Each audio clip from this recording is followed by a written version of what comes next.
It is Expresso here on SABC3. Now, there's an incredible event encouraging Cape Town's design community and the public to openly share their design with each other, raising awareness of and, of course, increasing appreciation for design by all. Open Design Cape Town is a 10-day festival from the 21st till the 31st of August. And this morning, Sine Stassen and Tsai are here to tell us more about this amazing initiative and, of course, the importance of open design and the future it may hold for South Africa. Good morning. Tsai, good morning, Sine. Good to have you here on Expresso. Thank you for having us. Yeah, thank you. This is a fantastic event. Of course, we know Cape Town is the design capital, but tell us more about where the idea for this festival came from.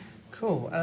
It's basically initiated by the Cape Town Design Network. A bunch of designers from different disciplines sit together and try to bring this sort of idea of a design festival, sponsored by the City of Cape Town.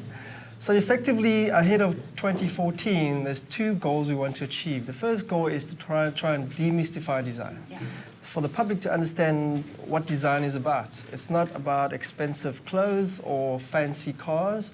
Design is your toothbrush you're using this morning, the cup you're using this morning. So it's everyday life object has been designed. So we want to unpack that and tell people about it. We want designers to share how they create their design, where the ideas come from, how they get inspired, how does that process of thinking, making, and the eventuality come about.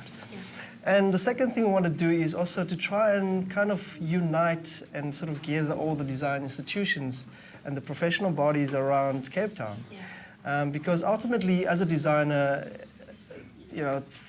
coming to 2014 when the international spotlight is on you, I think it would be amazing to have a united front.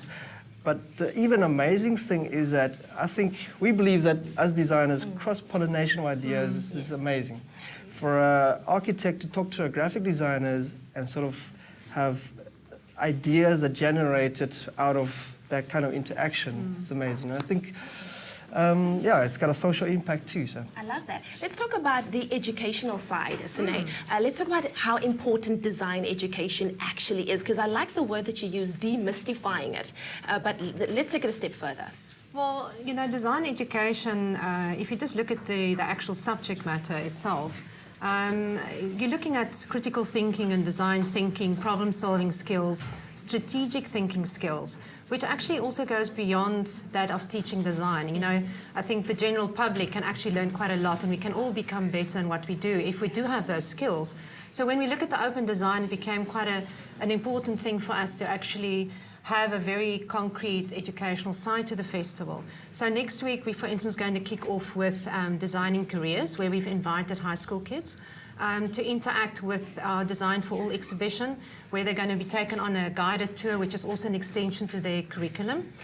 They're also going to spend about an hour's time in our movie house, where they're going to be inspired by the most amazing design-related video clips and so on, and also be exposed to some of the tertiary design institutes. And then we also have the Bright Minds workshop, where we've also, like Saya said, we've invited institutions to become part of the festival. So part of the Bright Minds workshop, we have asked them to actually relocate one of their classes to the City Hall for the day. So, it kind of gives you that opportunity to become completely part of the whole vibe in the festival. And then there's also the one-stop design shop. So many times kids and parents run around to open days and so on of different institutions trying to figure out where am I supposed to study, what are the best career options for me. So the whole idea was to kind of bring them all together under one roof. So it's a one-stop shop for them.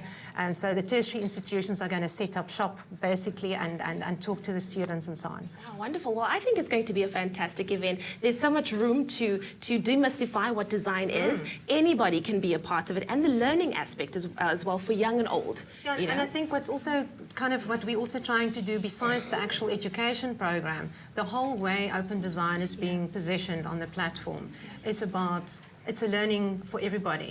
Anybody from the street, anybody can participate just because of the new dialogue we're creating. I love that. Well, thank you so much, guys, for joining us here on Expresso this morning. Of course, Open Design Cape Town will be happening from the 21st to the 31st of August, all around Cape Town, but specifically at the City Hall as well. And if you want to find out more, go to www.opendesignt.com, or, of course, go to our Facebook page. We'll have a lot more information there for you. Exciting times ahead for Cape Town's design capital. So, of course, we're going to head over to our dance floor where two cuties are about to burn it up.